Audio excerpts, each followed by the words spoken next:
Hæ, ég heiti Víkingur og ég ætla að kynna fyrir ykkur kjötframleiðslu á lambakjöti á Íslandi frá árunum 1983 til 2024. Ég ætla að byrja að kynna tilgang verkefnisins. Tilgangur var að skoða hvernig lambakjötsframleiðsla hefur bara farið fram og breyst á milli áranna 1983 og 2004 og að bera saman fjölda sláturdýra, heildarframleiðslu, selt magn innanlands og útflutningsmagnið. Reikna kílógrömm á kjötinu á hvert sláturdýr og sjá breytingu yfir tíma, breytinguna með árunum. Og síðan draga einfaldar ályktanir þróun í íslenskum sauðfjárbúskap.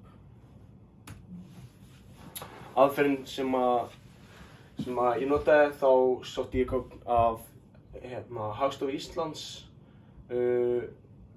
og bara fann töflu yfir kjötframleiðslu eftir tegundum frá 1983 og ég tók fyrir lambakjöt. Og síðan valdi ég að geta séð fjöldi sláturdýra, framleiðsla í tonnum, seld innanlandsframleiðsla í tonnum og útflutt í tonnum. Alltaf þyngdin á öllu þessu. Og svo flutti ég gögnin yfir í Excel og reiknaði þar út meðaltal og bjó til flott súlurit fyrir ykkur sem þið fá að sjá eftir. Síðan reiknaði ég kílógrömm per dýr, framleiðsla í tonnum, fjöldi sláturdýra, svo gerði ég súlurit og reiknaði meðaltal og staðarfrávik. Hérna fyrst sjáum við fjölda sláturdýra, fjöldan á þeim frá 1983 til 2004. Og svo sjá ég hérna 1983, þar var þetta í sínu mesta þá. Og þetta í rauninni búið að taka svona smá þétta niðurleið bara síðan þá. Og þar sem þetta var í 83.000 sláturdýr árið 83 og nema núna ekki nema 447.000 sláturdýr sem það er bara helmingur í rauninni bara. Og bara núna út af þetta búið að lækka svo mikið, þá meðalfjöldi komið niður í 594.000. Svo sjáum við hér framleiðsla í tonnum. Hérna líka, hérna var það mest bara árið 83 og hefur í rauninni, byrjað að lækka svona 90 eitthvað, þá var þetta að lækka og svona. Það hefur verið að kíkja þessu upp aftur, en síðan eins og núna niður. Núna á milli, á þessum árum, þá á milli 8 til 13.000 tonn á ári, sem er mjög mikið. En upp á tímabilið þá var það 12.900 tonn yfir allt árið og núna ekki nema bara 8.000 tonn. Og meðalframleiðslan er 9,5 til 10.000 tonn. Seld innanlandsframleiðsla í tonnum, það sem við seljum innanlands. Það einnig hefur líka verið bara að kíkja niður yfirleitt, var mest 83 og minnst núna, bara sem næst okkur í tíma.